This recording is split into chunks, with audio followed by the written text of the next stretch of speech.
توقع رئيسة والمحسكو دي أن فرطان كي سوقات عبادة نعاونا كالشيخة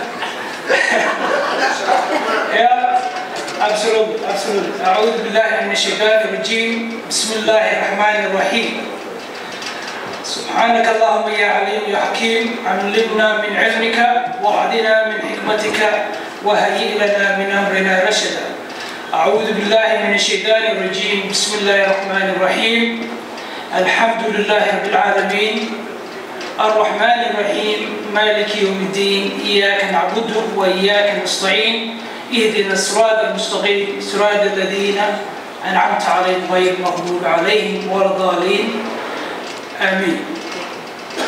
وكما سنتين the best of my ability I will try to speak both language, but sometimes I tend to speak in one language more than another one. My name is Abdurrahman. I would like to thank you all today coming to this event. I see most of the brightest and most hardworking people in the city of Minneapolis in front of me today. And it's my pleasure to welcome you and welcome the Congressman Keith Ellison.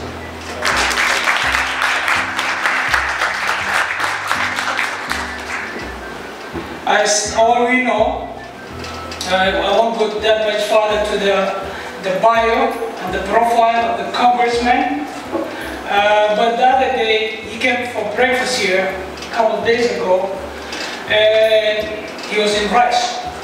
So I was just trying to make a joke right there, but my numbers was wrong, but he corrected me. The joke was, there's 434 congressmen in the United States of America and Keith Ellison. Yeah? It's unique. The reason I'm saying is because when he was elected on behalf of the state of Minnesota and on behalf of the citizens of this great country, his effort to reach out in the Muslim world and to bridge the gap. I've listened completely a couple of times his interview with the Voice of America, and I was both proud of him being American and Muslim American in Minnesota as well. So thank you, Congressman. Today, the Congressman, he came back from a trip from Somalia, which is a new beginning in our relationship.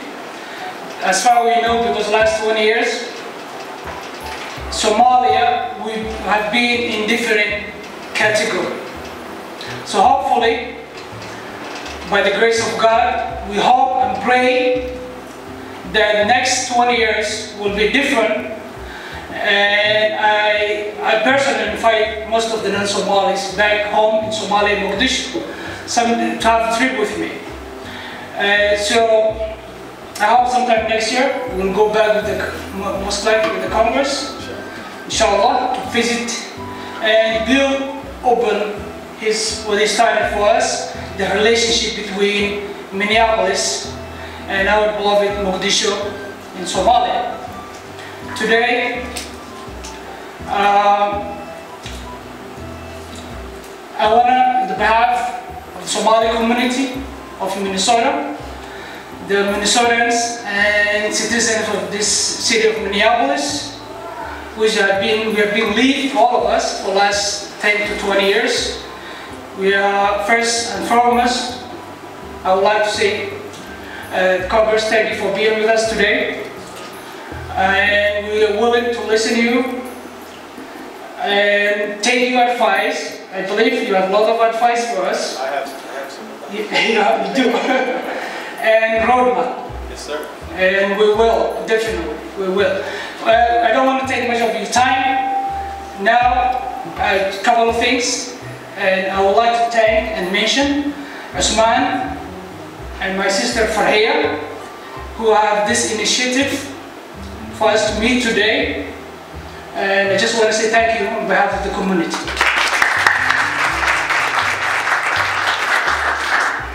Also, I would like to thank Safari Restaurant and Event Center for hosting us. This is a little thing we do in the behalf of the community. And anytime, if any one of us would like to come to us, so we can be a part of the community in any way, of any fashion, the doors, the windows of Safari Restaurant is open for you guys all.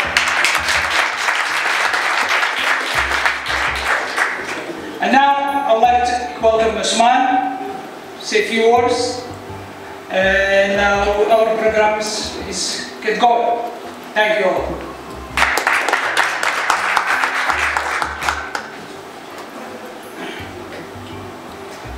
Assalamu alaikum wa rahmatullahi wa barakatuh.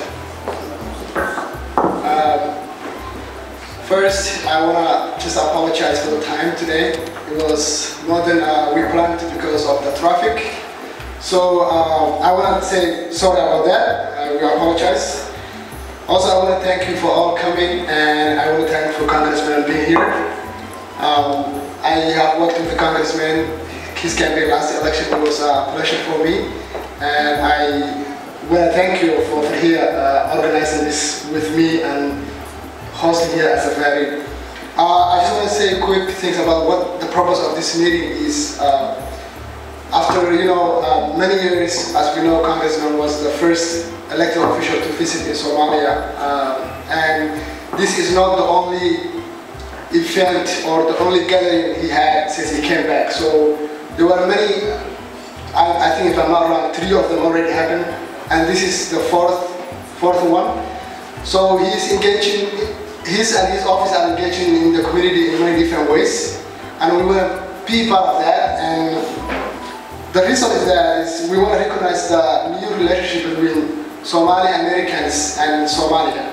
This is a very beginning time for us, and it's very great, great historic event because of Congressman's visit to Somalia, as well as the new relationship that just about a few months ago. Tonight here, we just want to Congress give us a bit about history and share with us his experience. Also quick, and just say a few words about what he thinks about the new relationship that started. After that, we're going to have, I would love to have everybody ask questions, but we're not going to be able to, so we're going to write down your questions, and we're trying to, collect a few questions so that he can answer 1 or 2, 3 questions that he can before he, because he has other obligations to go and other, events. So we want to say thank you for coming, and if you now can, if you have any questions that are burning out of your head, just write them down, and we're going to come around and collect those questions. And after the Congressman gives his remarks, we can, ask the questions that are similar, like if you ask 10 questions that are similar. So I want to welcome Fahio to welcome Congressman, because she is the strongest woman we have in here in this one.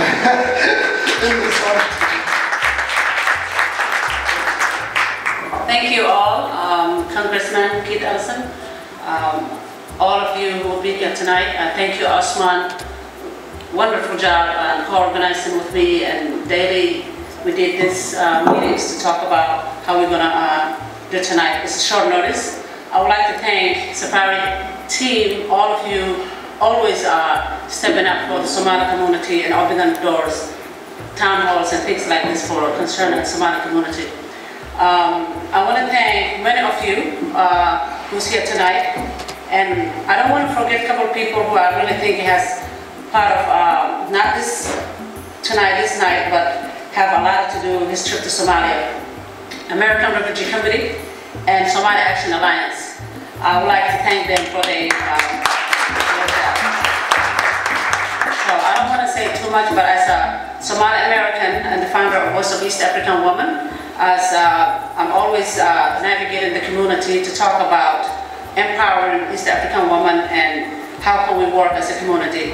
Also, I want to recognize a friend of mine who's here tonight, Abba Obley, is sitting back there, and many of the ones who's here tonight, I don't have their names. I would like to say thank you.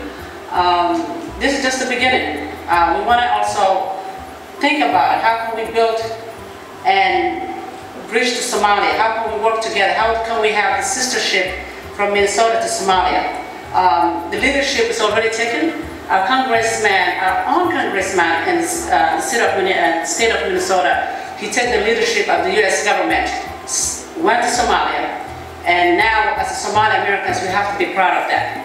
We have to be happy about that. I don't want to say much, but from here I want to give it to the mic and represent our own Congressman, Mr. Keith Ellison.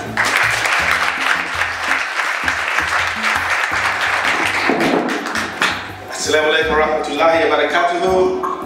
Bismillahirrahmanirrahim. Thank you very much for coming tonight. I want to give a very warm thanks to the people and the brothers and sisters who pulled together this great event. Much thanks to Brother Abdurrahman, Ahmed, Rahia Khalif. But also, I want to thank Somali Action Alliance. I see my good friend Hashi right over there, Ali, India right there. But you know, also, we have another person who really should be at the microphone with me. He's taking the night off, but my brother Siad right back there. Wave your hand. Stand up, man. From American Refugee Committee, he and I were there together every single step of the way. He was awesome, and he helped navigate this thing in a way that just really wouldn't be possible. So my thanks to you. Whoever does it, you're awesome. Awesome. And then Auntie Abdi, where's he at? Is he still having dinner? Oh, there he is. Stand up. Stand up. Stand up. Come on, brother. You gotta stand up. Now, this young man, some of you may recall when I first got elected to Congress, there was this huge controversy about me swearing in on the Quran. Anybody remember that? Yes. Now, I remember the interview this way. So, Auntie Abdi says, Brother Keith, if you win your election, will you swear on the Quran? I said, you know what, the election day hasn't come yet, I'm not even thinking about what I'm going to swear in. He says, but if you win, will you? I said, I don't know. He said, well look, can you imagine winning? Yes, I can imagine winning. When you win, what are you swearing in on? I said, okay, the Quran. Now, I didn't think anybody, I thought basically, you know, people in Minneapolis and Somali community and us local folks would be watching the interview. Little did I know, people on the far right wing were listening to the interview too. And Dennis Prager was listening to the interview. and all these guys really did, it just went crazy. It just hit the airwaves. And so I want to thank you, Brother Auntie Abdi, for making me famous. Because some of those people who felt threatened by the presence of Muslim Americans, they had to confront the reality of our presence here face to face. But yet, because of your excellent advocacy, because of somebody who gave me the great idea of swearing in on Thomas Jefferson's Quran, and because of things like that, we came through it. And it's not perfect yet. You and I know we're still dealing with anti-Muslim hate in America, and we're working on it, but we know that the overwhelming number of our neighbors and friends are very pleased to have us in the community. We thank all of them for their welcoming embrace, and I thank you for being here, for being an excellent reporter who always asks the tough question. I also want to say that you are now leading a think tank in Mogadishu, and this what's the name of the think tank? What? Heritage, not to be confused with Heritage Foundation. Heritage Institute, and he's been producing written materials that are extremely helpful in helping to guide the society forward in this time when the resources of all are necessary. So, I want to talk to you a little bit about the trip, then I want to talk to you about some things that we need to do, God willing. We need everyone's help. We're not turning away any friends, we need all the friends we can get. But let me just tell you this, the most important thing for you to know about my trip to Mogadishu is that the days of Black Hawk Down are over. Somalia is on the upswing. There are a number of reasons to be hopeful and optimistic about Somalia. They have a forward-thinking, progressive president. They have a parliament that is working hard to construct a system of laws for the Somali people. For the first time in 22 years, the United States government is so confident in this government in Somalia that we recognize this government. And 2 days after I left Mogadishu, Raj Shah, who is the head of the United States Aid and International Development, landed in Mogadishu himself. Right? The bottom line, though, is that in order to see the steady progress continue, it's going to take the help of everyone here. There's not one single person in this room who can say, oh, I'm pretty sure other people will do it, so I don't have to. No, we need your help. Yes, you. You understand what I mean?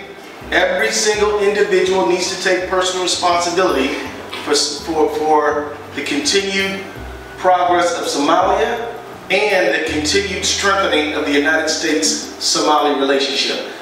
My dream, God willing, is to see Somalia in the eyes of the world move from being a security threat to a security partner. Move from being a recipient of emergency food aid to a commercial and trading partner. The Somali people and the Somali land is rich in gifts. And the Somali people, using their talent and creativity together with that beautiful country that they have, can bring those things together and offer wonderful things to the world as it has throughout its whole history. Somalia does have strengths to build on. One thing you should know is that Somalia's business community has stayed busy. We met with about 25 business people in Somalia. And what they want to know is how can they build commercial relationships with the United States? How can they figure out how to build these relationships around trade of goods and services? They have real expertise in telecommunications. You can call Somalia. Excellent cell phone reception, am I right or wrong? Yes. You know, and they have expertise in commercial flights to Somalia. Yes, you can fly to Somalia. People be like, isn't it just gas? Well, in parts, but you can fly there because these folks have made sure of it. And they have a lot of expertise in money wiring services. So any of you who are thinking about business, international business, please keep Somalia on your radar, because I'm confident in a few years Somalia will be in a position to do real business. I can tell you that if you land on this, when you fly into Mogadishu, if you've been to Jamaica, if you've been to Puerto Rico, if you've been to Santo Domingo, if you've been to any place known for its great beaches, they don't have nothing on Somalia. Somalia has some of the prettiest beaches you have ever seen. Somalia has some of the warmest, nicest people you're ever going to meet. And so you put these things together, and there are real opportunities for Somalia. While there, I didn't only meet with the businessmen, I met with the president, who I was really happy to meet then for the third time. The first time I met the president in Washington, D.C., when I and others organized about 25 members of Congress to meet with the president, so the president could announce, hey, there's a new Somalian. And he had an excellent meeting. It was supposed to go for 30 minutes. It went for about an hour and a half. And they asked him a lot of questions, tough questions. What are you doing about civil rights? What are you doing about women's rights? What are you going to make? How are you going to put Somalis back to work? And he had answers for all these things. And it was a very fruitful meeting. The most important thing is that members of Congress are now clear that Somalia is open for business and ready to move forward in partnership with the world community, including the United States. Then I met the president again right here in Minneapolis, and many of you were there that night. Who was there when the president came? And you know that there must have been, I don't know, 3,000 people in the room. More than that, 4,000. And Hashi says 4,000 and on short notice, right? We didn't have a lot of time. 5 days. People just showed up. And here's even something better. We had some folks protesting, which is fine because we have a First Amendment and you can say and do what you want to do. Most people were there to celebrate the president. Some were there to complain. That's fine. In America, you can do what you want to do. Say what you want to say, right? But then the third time was when I got off that plane to a very warm reception. I was thinking to myself, whenever I get off the plane in Minneapolis, nobody cares. But when I got off the plane in Soomaaliya, well, it was like people were clapping and singing, they had flags. It was like, I felt this must be what it's like to be Obama. So I got off the plane and I walked into a room and I sat down and saw the president again for the third time. We had a great meeting. I believe that we're really getting to be friends. And I think the president, I asked him tough questions though. I asked him, what about employment? What about the economy? What about dealing with the real tough issues? I even did ask him about some human rights issues. And he gave me answers that he felt that made me confident that he's serious about leading the country forward. There are challenges. It's very true that the government has to convey to the whole country that he's not just going to try to centralize power, but is going to see it shared throughout the nation. This is an ongoing and critical issue. He's aware of it, and I think he's trying to work on it. Of course, he may not be doing it perfect in the eyes of everyone, but I can tell you that he's aware of it and understands that this is a critical issue. But the meeting went well. Then I met with the mayor of Mogadishu, who's an awesome guy. The mayor of Mogadishu. This guy is fearless. Al-Shabaab literally blew up an area. I think they even killed some people. And within a few days, he had it cleaned up and had a musical band play at the very site where this attack occurred, proving to Al-Shabaab that he's not scared of them. These people, if you stand up to them, they'll back down, and the mayor proved it. And I'm not saying they're not dangerous. I am saying that there are leaders who are not running in fear of them. And this is critically important. During the height of their power, he was publicly criticizing them, which is definitely taking your life into your hands, as everyone knows. Let me also say that I met with a group of expats, folks who, as children, had left Somalia and gone to places like England, Canada, France, India, Malaysia, Minnesota, all over the world. But right now, when I met with them, there was a whole group of people who had come filtering back. And I was surprised to see several old friends from Minneapolis back in Mogadishu.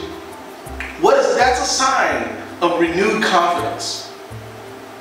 So, I don't want to oversell it. I don't want to tell you everything's perfect in Somalia. There's needs that must be addressed.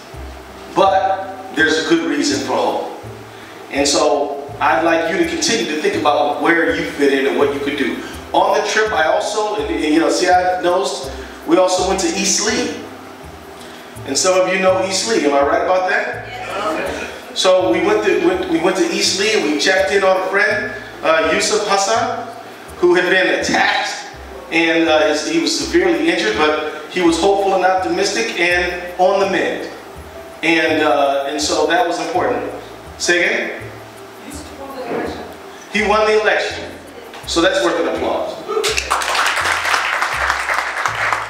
And I need you to help me send him a congratulatory note. So we'll tell him, Wanku Fara Sangahai. So, how's that? That was good. Okay, good. I'm learning. So now to my list. The first thing I want to tell you is that Books for Africa, which is an NGO right here in Minnesota, is working with us to send 22,000 books to the library in Mogadishu. The person who's working with Books for Africa in Somalia is Auntie Ati. Is that right? And so he's on the other end of this, so that we're sending books to somebody who you know and who you trust. Right? We're not just sending money or sending books somewhere. We're sending somebody who you know, so when you throw the pass, he will catch it. Yes, sir?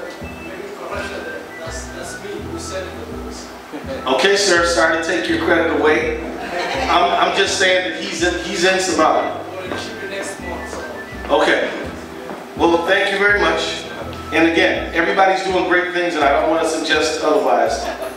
But I just want to say that there is that now. It was represented to me that they needed to send the books, and they needed money to send the books. And so we asked them what we could do. It so happens that it's quite legal for my campaign to solicit donations to go to Books for Africa to send the books. So we work with Books for Africa, and it's $6,000 according to the person who runs Books for Africa. And we are, and I made a $1,000 donation, and we went and we got about 4,000 more, and now we need to finish it up. So I want to ask you all, if you would, please go to the Books for Africa website, punch donate, and then hit donate to a project, and then go down to the Soomaaliya, and then donate to the Books for Africa project to Somalia. We need about $6,000 in total. We're more than 2/3 there, and I believe in this room right now that we got $2,500, $3,000 to finish this up. Am I right or wrong? What do we got? 40 people in this room? 40 people in this room? If everybody gave what? $100? We'd have way more than enough money. Please support this effort. It's not coming to me. Don't worry about that.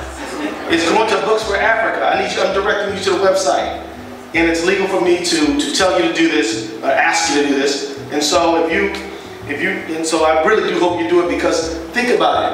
You have a lot of young men and women in Somalia who maybe have not sat in a formal classroom in 15 years. I mean, C.I. Bauer, he fell in 91, right?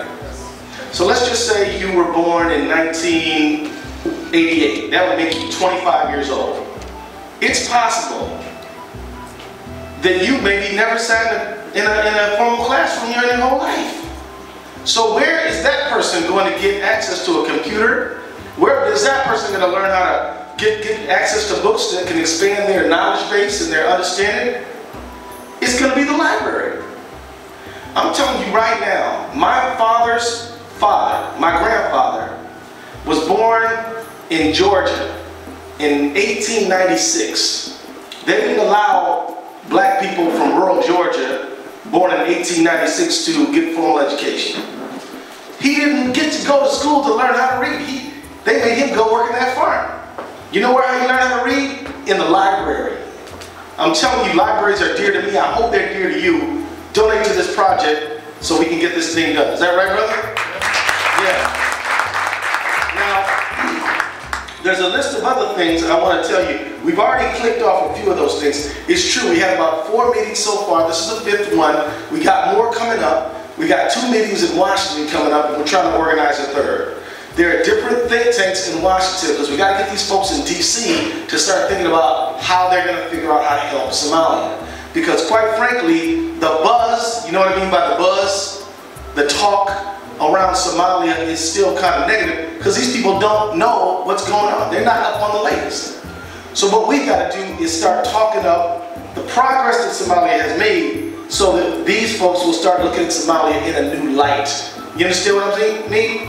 So one of the things that I'm working on right now is that there is a commission in the United States House of Representatives called the House Democracy Partnership, and it's a parliament-to-parliament relationship. What I'm working on, I haven't done this yet, but I'm working on trying to get the United States Congress to partner with the Somali members of parliament so that we can talk to them and share information regarding committees, regarding budgets, regarding legislative ethics, all these kind of things. Believe me, we do have something to teach them about that.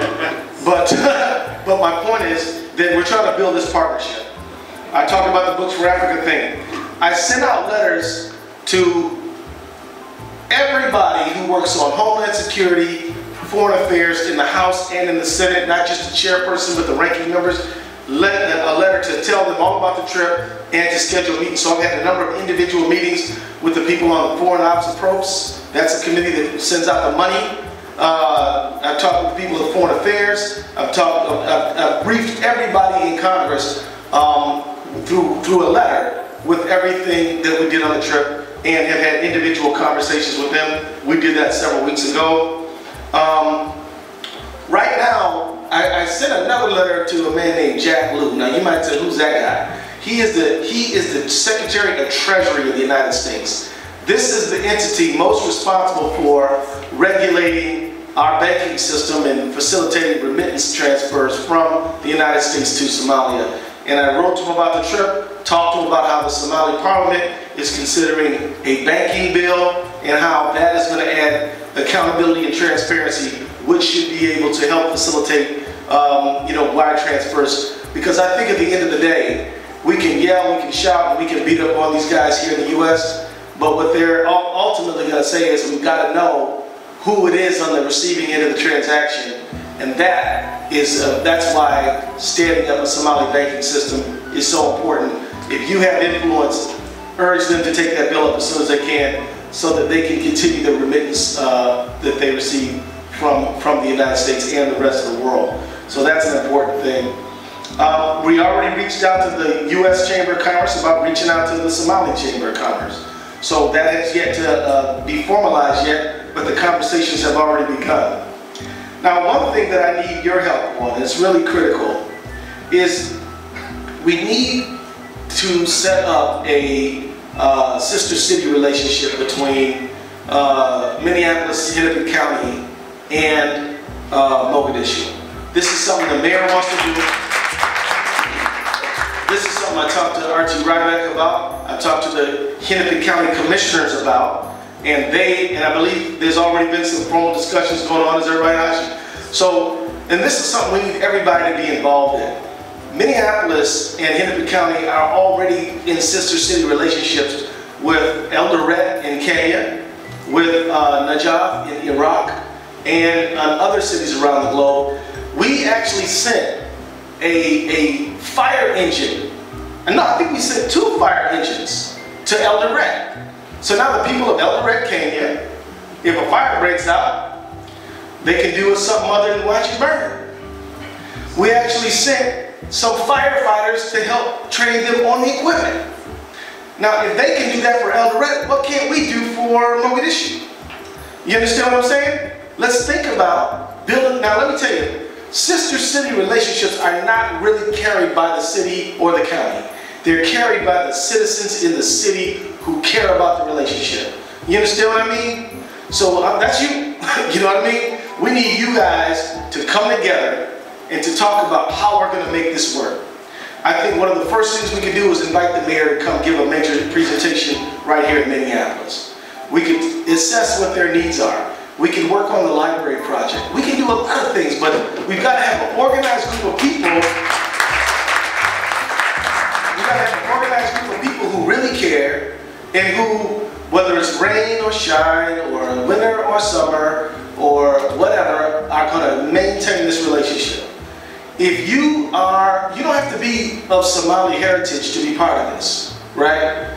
You can be Korean American, you can, whatever, it doesn't matter. We need everyone, and everyone wants you to be part of it. So let's get together and do this. And I think, at Najaf, we've had an excellent relationship with Najaf too. So let's do that. One of the things I think we should try to do, and is organize a 1 or 2 day conference on Somalia in Washington, perhaps in September. This is an idea that your idea would be good. We need to talk about everything from security to ag to commercial development. All these things will be very important. If we could get ourselves together, maybe the president, maybe President Mohammed Hassan will come down, and he's going to be in the area in New York anyway for the General Assembly. Also want to say that we need to see a few other things happen. One is Voice of America now has radio programming in Somalia, but they need TV. So we need that's a matter of money. This is something that we need your help to support. So if I push on this, can I say that the constituents of Minneapolis want to see this? Okay, good. So there you go. So let me just tell you, and then finally, I want to just say to you that This is just a partial list of the things that need to be done. A partial list of the things that we can do. The main thing is that if you put your effort, it will, God willing, bear fruit in a way that it has not been able to do in the last 22 years. If things go wrong, don't look to anybody else. Ask yourself what you didn't do or you could have done to help. I'm telling you right now, I'm committed. I'm telling you right now that I'm not going to quit. I'm telling you that when I was elected in 2006, we had people from the labor community, people from the Hispanic community, people from the white community, people from the environmental community, all kinds of people, but one group of people who was absolutely indispensable to my success was the Somali community. And it wasn't only the Somali community that did it, but without the Somali community, it wouldn't have been possible. And so when I went to Mogadishu, it was a fulfillment of a promise. And now I'm going to make another promise. I'm not going to stop working to build the U.S.-Somali relationship until Somalia is recognized as a fully fledged, freestanding, equal member of the world community who can take care of our people, take care of our people, who has human rights and the rule of law, who has and who has the honor and the respect of the international community. This is only going to happen with hard work, and that means all of us being engaged. So with that, let's talk. Thank you very much. He visits us and he answers them, and hopefully that will be our end of the program. So if you write down the questions, we can come around and collect them. I will have you collect the questions, please. I don't think that's too much. Just a simple question, like, I want to ask him how can we start a relationship with Somalia and the United States? What can we do? That's the big question. That's a good question. Should I answer? Yeah. Let me tell you, in terms of things to do with the U.S.-Somali relationship, my advice, brother, and first of all, let me thank you for your excellent work. You've been doing fantastic things, and I really want the community to know it. So thank you. Let's hear a hand for our brother who's been working hard. I think we should do small things first.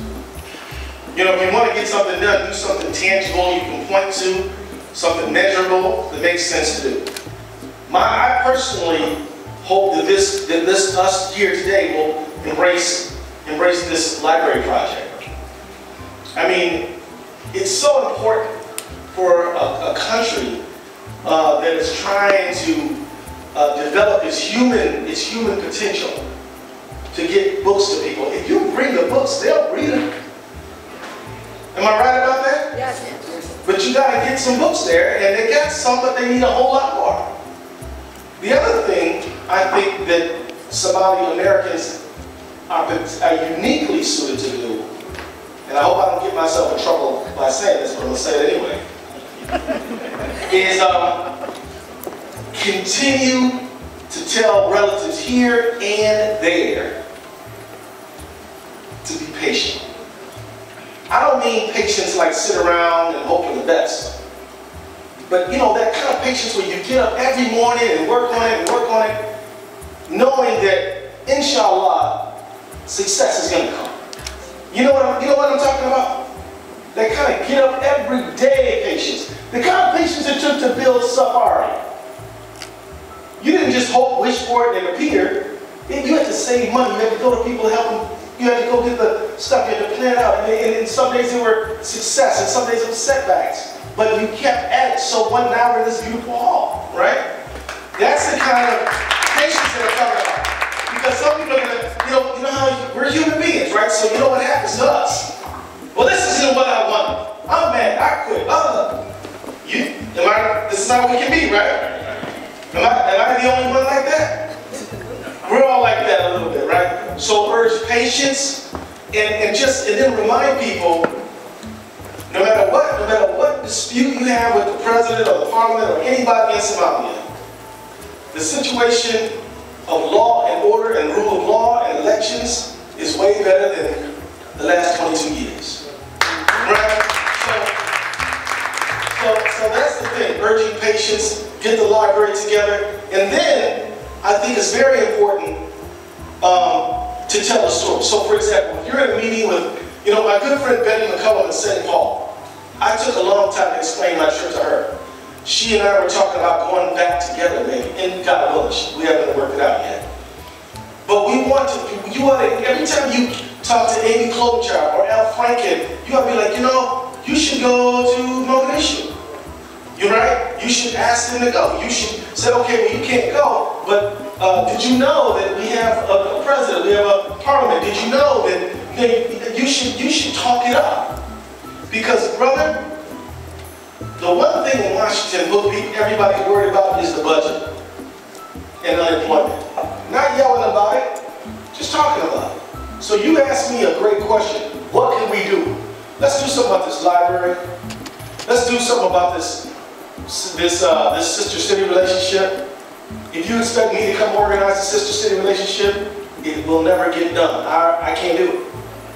This is going to be a people's thing. But I am begging and pleading for you to do it, because I know you can. So thank you for your question.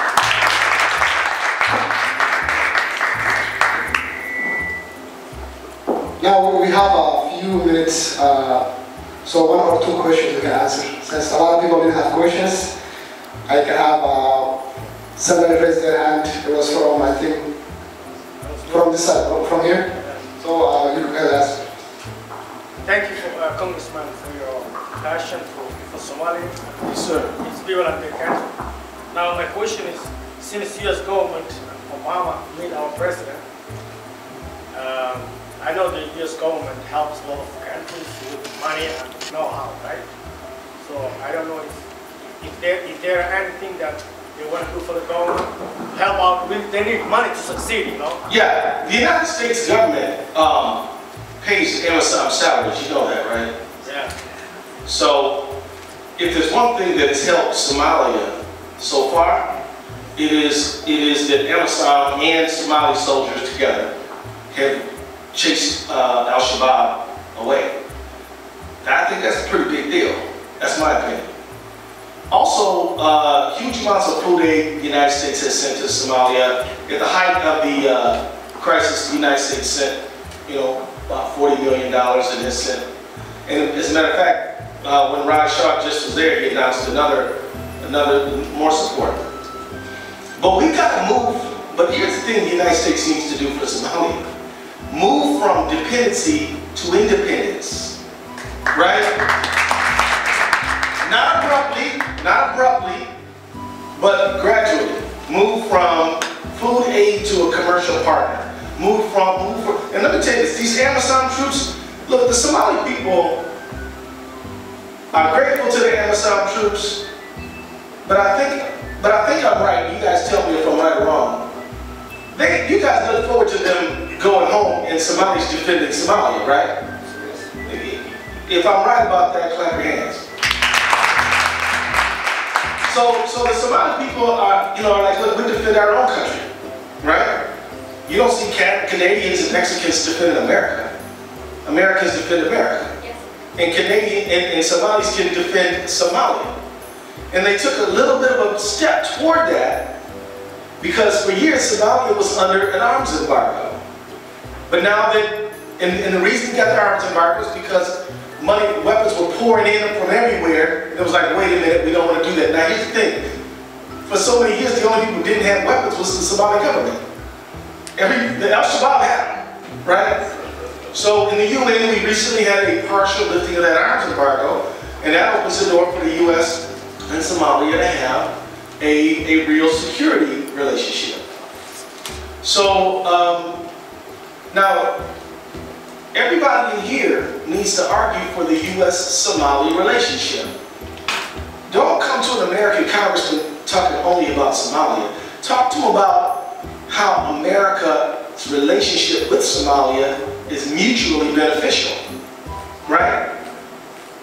Speak as an American. Like I was telling somebody a little while ago, when I was a kid, you used to hear about bombs going off in Belfast every day. You couldn't turn on the news without hearing about Bobby Sands or Bernadette Della. These are all people who were, working on, Irish independence. Irish Americans who had no plans to move back to Ireland. Maybe they'd go there to vacation to see where grandma was born, but they weren't moving back there. Went to their government, the United States government, said, we want America, our country, to be part of the peace process. And guess what? We were. And now, Ireland's at peace. Israel. You know good and well that the United States supports Israel. I'm going to tell you why. Because Jewish Americans demand it. As citizens of the United States, it's their right to do so. So why would we sit up in this room as American citizens and not say, hey, look, American government, my government, the government where I say I pledge allegiance to the flag of the United States of America, why would you, where you pay your taxes, where you raise your kids, where you send your children to the army, why would you not ask your government to help the U.S.-Somali relationship?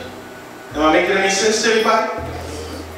Speak as an American, but someone who has special insight and sensitivity to Somalia. All right, so we already start project bridging the gap between Somalia and Minnesota. Great. The Somali Parliament is working on a bill to this issue going, but what can you do to strengthen this connection? And it's about trade. This issue is ongoing at the state capitol and in progress. Well, let me just say, I think I've already talked about the commercial relationship. I think I've already talked about connecting the Somali Chamber of Commerce with other chambers of commerce. I think I've already, as a matter of fact, over the course of the last week, I've been talking all about potential trade relations between U.S. and Somalia. So I thank you for the question, but let me tell you this, no politician is going to solve this problem. This is going to be solved by citizens on the ground working on this issue every day. So if you have something that you want to do, come to me and we will talk about how to get it done together. But I guess my main message to you is, let's start figuring out how to build some trade relationships between U.S. and Somalia. How do we inspire the Minnesota Trade Office to support export efforts to Somalia? Call them. I was talking to the U.S. Trade, the Minnesota Trade Office yesterday about Somalia. They're interested, but people who trade, they trade why? Because they're going to get something and you're going to get something. So they need to get some Somali business people. Well, here's what I do, and I need you to do this. Whoever asked this question, would you be willing to help me host a meeting at Safari with the Minnesota Trade Office and Somali business people interested in commerce with Somalia? Who would be willing to do it? Okay, you see all the hands? Sign up, and we're gonna get it rocking, okay? And we'll meet right in this room, and I'll do you one better. We'll get the U.S. Commercial Service in the room. We'll get the Small Business Administration in the room. We'll get the MX Bank, the Import-Export Bank, which has a branch in Minnesota, in the room, and we will figure out how to build trade relations. But I'm going to tell you, security is going to be everyone's concern. But you know what? These business folks are looking ahead. They're like, you know what? There's a security issue today, but if things keep getting better, there won't be in 3 or 4 years. We got to be ready to take full advantage of the opportunities that's coming. So guess what? This is a great time to do that. So who is the lead? Who is the lead? So Abdurrahman. So that's our contact on this issue. All right, and we'll get Bass involved too. All right, what else we got? And we're gonna have one last question from here. Somebody who was right here. Was that you? But I just want to add that the last question about trade. I want to say that can be done by lobbying. So if you lobby your Congress, not only Keith, but everybody lives in districts, so you can lobby your own Congress and you are not their doors. They will listen to you, to me, and to us, and we can come here and bring them here as well. And that's how we're going to get down. So, Shafiq gets the last question, and our program is going to be closed. Well, you know what? I know that we got at least 2 more questions, so let's just, both you guys, all 3, just ask your questions, and then I'll try to answer them straight away. Is that okay? Real quick. I applaud you, Congressman Keith Ellison, your exemplary leadership and your outstanding courage. Can we give Congressman another applause? My question, I've got 2 questions. Two quick questions. One is, how do we, as Somali Americans, synergize?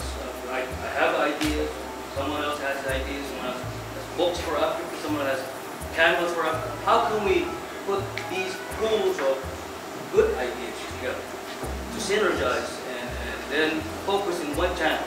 As Somalis, we're known to have different hats and different ideas, and that might defeat the purpose or hinder the process. That's question number 1. Question number 2 is, attention please. Excellent question. I have an idea. Question number 2 is, knowing you personally, I know you wouldn't have stopped at the airport. I know that. That's right. I know that. You know it. Was there a reason why? Was there a reason why that? Yeah. You had to stop at the airport and did not go to the Mogadishu. Was there any concern? You know what, brother? Those are 2 great questions. Let me answer them real quick. First of all, it was actually pretty hard to fight through all the red tape to get to Mogadishu at all. I'm telling you. I don't think anybody's going to contradict me if I tell you the State Department didn't want me to go. I love them, they're great. They were no help on this. Now, I mean, you want the truth, right? You know. And I'm also going to tell you that you know, see, the thing is, remember Chris Stevens got killed in Libya? It was a big deal. If a U.S. congressman gets killed going to Somalia, when do you think the next time a U.S. congressman is going to even try to go? So it was important that we go, everything is copacetic, that means good, and we come home. Event-free, no problem. Last time I remember Congress went to Mogadishu, he got mortared on his way out. Now look, you're right, you know your brother very well. I'm looking forward to the day this year. I can't wait, I would do it. I'm all for it, I believe in it, I want to do it. But I got pushback from multiple fronts. I'm not going to blame you, see that. And, yeah, jump on it.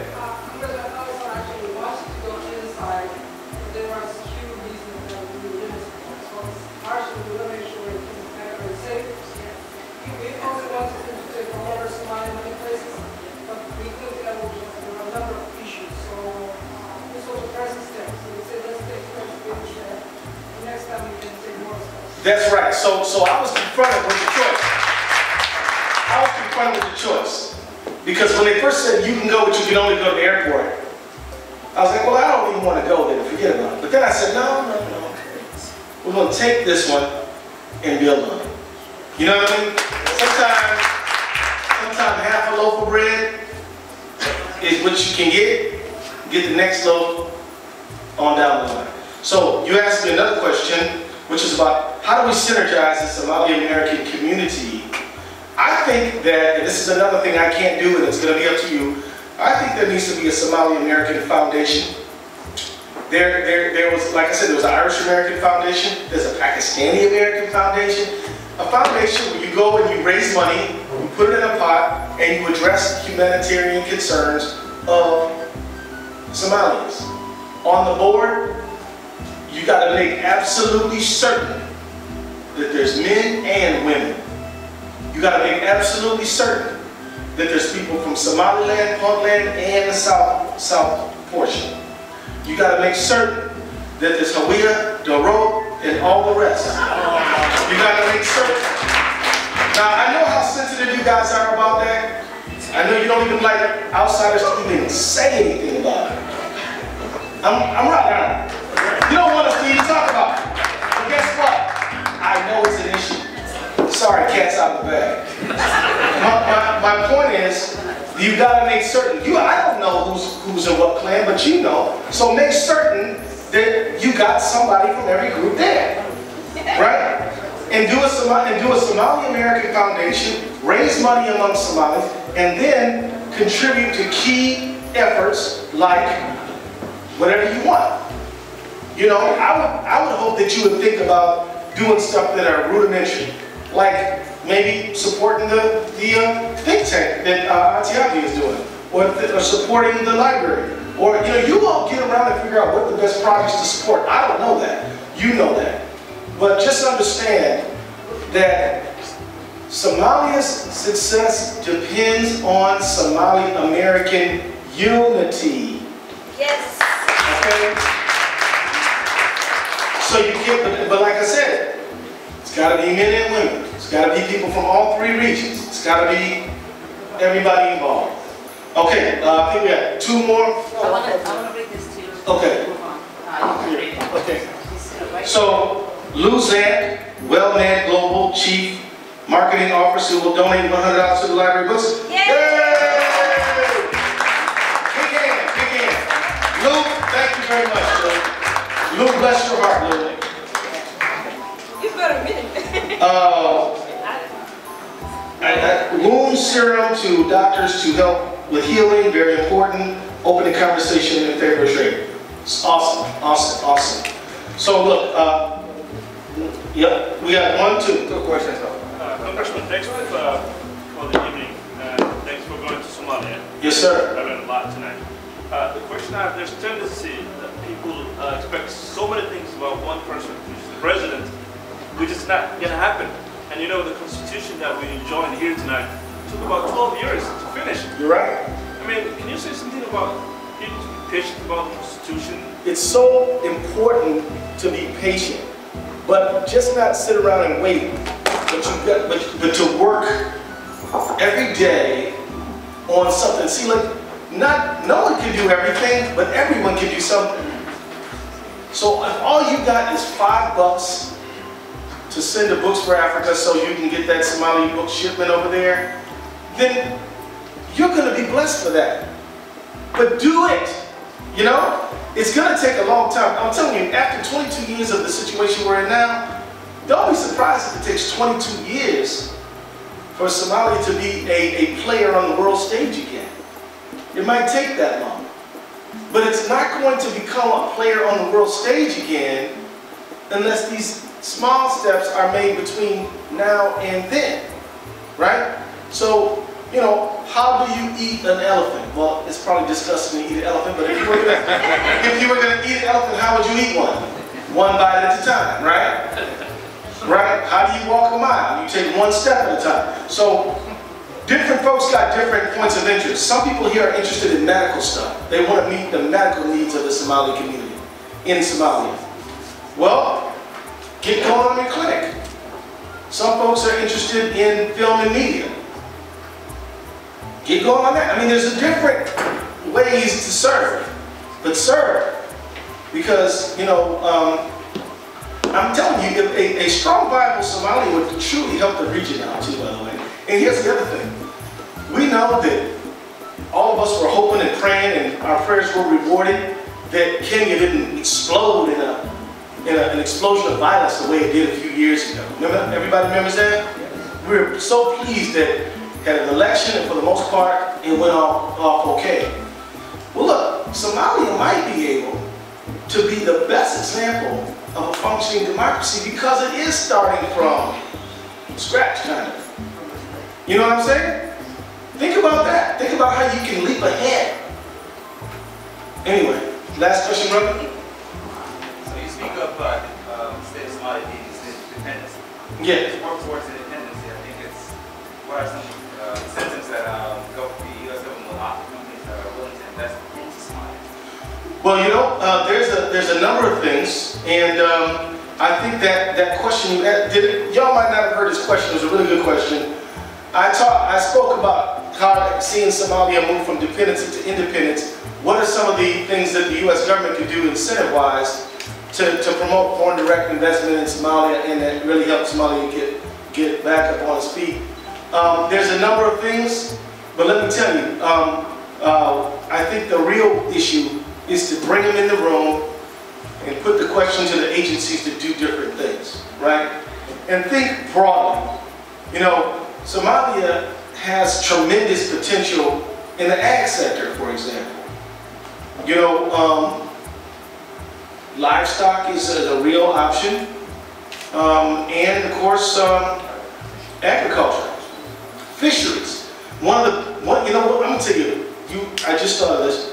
One of the things I would love to see the U.S. government do to help Somalia is to help stand up a Coast Guard. Because if you stand up a Coast Guard in Somalia, then you can protect, then you can deal with the whole piracy issue, and you can really begin to develop the fishery.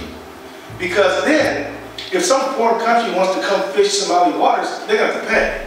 Or you can just tell them no. But now, whoever wants Somali fish can just come get it. And so actually, you know, this is one of the things to help promote Somali independence right away, is to help promote a Somali Coast Guard.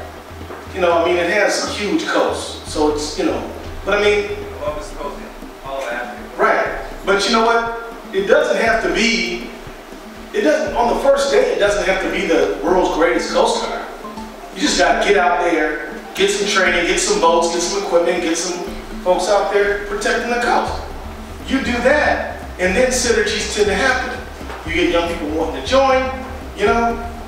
Somalia needs to, one of the things the legislature needs to do is figure out a taxing system so they can get their own money.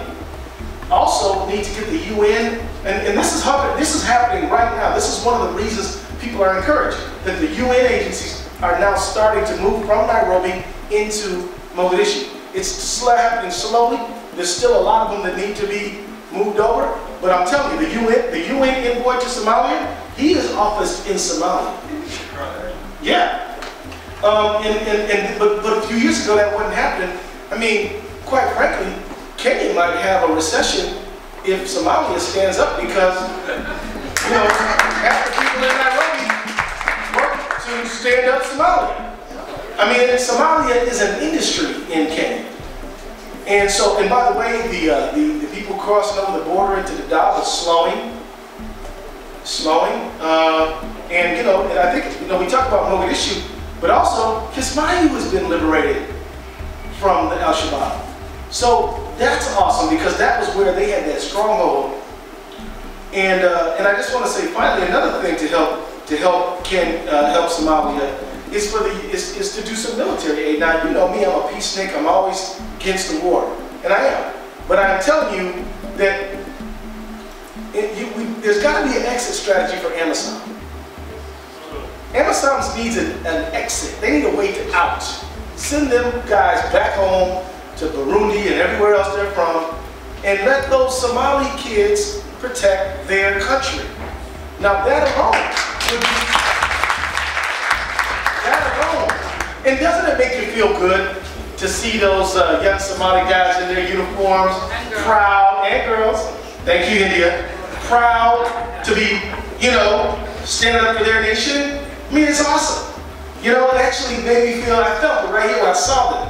I was like, go ahead, brother, you know, you're doing the most patriotic thing anyone can do, defend your country. So, you know, that's another thing the U.S. could do, is to try to help, you know, we helped lift that arms embargo. France and England didn't want to do it. But on the UN Security Council, the United States was saying it's time to lift that arms embargo on Somalia. Now, we don't want to turn Somalia into some armed camp, and I don't want any of you fellow peaceniks in here to think that Ellison's gone military. I have not. But I do believe that every country has a need for its own security. That's sovereignty. That's what sovereignty means. If you have a foreign military, that's called occupation. And that's always bad. So, with that, look here, brothers and sisters, I gotta go, but your leadership is essential. essential to this task. And oh my goodness, $300 from Safari to Books for Africa for the Somali. So today, we got $400. Can we get another 100? Anybody? I'll do it. Another 100 right there. 500, 600, 700. Come on, we need another one. We gotta get 1,000. We gotta get 1,000. We need 3 more. All right, 800, 2 more. 2 more. 900, 1,000, 11,000.